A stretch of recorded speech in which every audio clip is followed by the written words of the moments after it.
안녕하십니까? 세상을 환하게 비추는 남자 미디어 해설사 김태홍입니다. 지난 38, 39강에서 쇼 예능 구성작가 궁금증 인터뷰 마지막 시간인데요. 요 마지막 시간을 또 잘 정리하면서 구성작가의 궁금증 시리즈를 마치보도록 하겠습니다. 자, 요 사진은 음악 중심 큐시트 좌상단이에요. 좌상단에 있는 거를 제가 이제 일부 다 봤습니다. 나중에 또 음악 중심 큐시트에 대해서는 다시 한번 또 설명 한번 해보도록 하겠습니다. 여기 보면 완 써 있죠. 이게 한자예요, 한자. 완성된 큐시트다. 그러니까 최종이다. 딜레이 생방송으로 인해 이번 주는 3시 20분에 생방송을 시작합니다. 그래서 방송은 3시 30분이야. 그러니까 10분 전에 녹화를 진행하겠다 이 얘기예요. 그러니까 굉장히 중요하죠. 그래서 가장 상단에 이렇게 표시해 놨어요. 사전 녹화는 8시에 이런 팀, 4, 5, 7,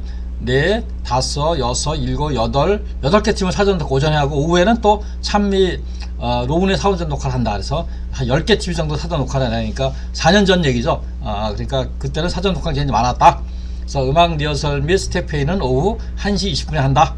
카메라 리허설은 오후 2시 20분에 한다. 인터뷰 2팀 포함해서 총 9개 팀을 카메라 리허설 한다. 그러니까 사전 녹화한 팀은 사전 카메라 리허설 할 필요 없겠죠. 이 사전 녹화는 카메라 리허설 빨리 끝나요, 생각보다. 이렇게 진행하는 것을 제가 한번 첫 페이지로 담아봤습니다.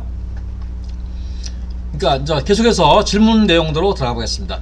연출이 바뀌면 작가도 교체되나요? 그러니까 PD가 바뀌면 님들도 바뀌냐? 예, 물어봤어요. 그랬더니 연출자의 성향에 따라 다른데 연출자가 쇼 경험이 없는 경우 기존 작가와 일을 하는 편이고 좀 더 버라이어티한 성향의 연출자는 본인에게 맞는 작가를 영입하고 주위의 추천을 받아 진행합니다. 작가는 프리랜서이기 때문에 언제 연출자의 교체될지 불안하기도 한다. 그러니까 연출자가 바뀌면은 기본적으로 이렇게 쓰던 작가를 계속 쓰는데 난 또 버라이어티 한번 해보고 싶어. 그러면 바뀌기도 하고 이렇게 한다.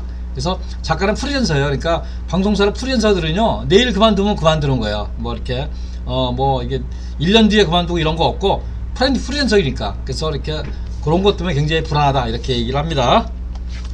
쇼 예능 작가가 되려면 어떤 과정을 거쳐야 되는지, 그러면은 이런 작가가 되려면 어떤 과정을 거쳐야 되는지 이걸 또 얘가 여쭤봤어요. 그랬더니 여러 루트가 있지만 방송 아카데미 구성 작가반을 다니는 것이 좋다고 합니다. 그러니까 내가 좀 전에도 얘기했지만 또 방송은 인맥이잖아요. 인맥이다 보니까 무슨 시험을 봐가지고 작가를 뽑고 그런 게 아니에요.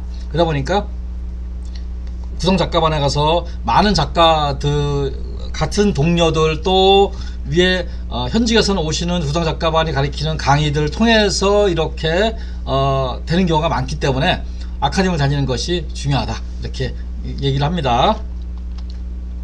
막내 작가의 선발은 어떻게 하냐? 막내 작가가 어떻게 선발하냐 물어봤어요. 그랬더니 2, 3년 차의 작가가 필요한 경우 주위에서 소개를 받아 면접을 거친 후 채용하기도 하며 작가 경험이 없는 초보 작가, 여기서는 빵년차라고 그래요.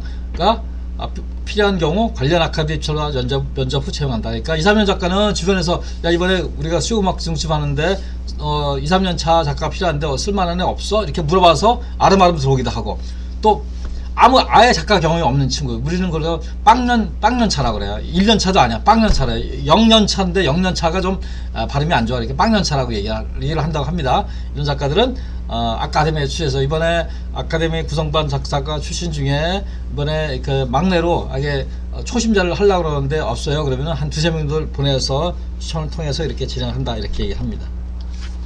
MBC에서 구성작가를 계약직으로 채용하기도 하나요? 이게 뭐냐면요, 구성작가 프리랜서다 보니까 불안하다 보니까 뭔가 작가에서 우리 10년 됐는데 우리도 직원을 해달라 그래가지고 프리랜서로 이렇게 일정 기간 이렇게 한 적이 있었어요.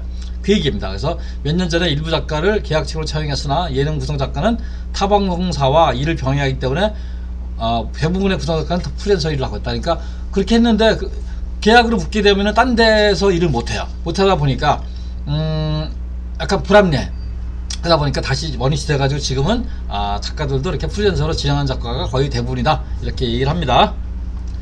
작가가 되고자 하는 학생들에게 조언을 한다면 물어봤어요. 작가가 되고자 하는 학생에게 조언을 한다면 그랬더니 여러가지 분야에 대해 넓고 얇게 아는 것이 좋습니다. 일반 상식을 많이 알고 있으면 좋고 관련 영상 콘텐츠를 많이 접하는 것도 중요합니다.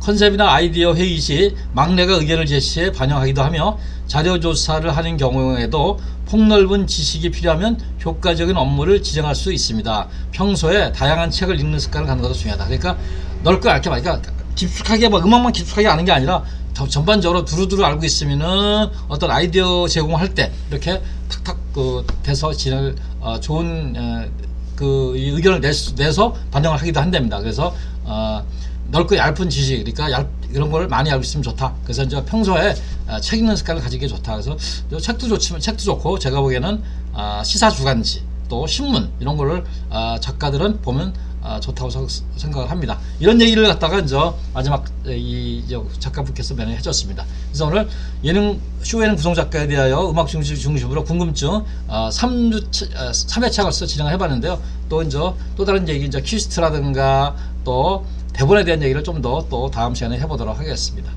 이상 세상을 환하게 비추는 남자 빗장TV의 조민감독 김태형이었습니다. 감사합니다.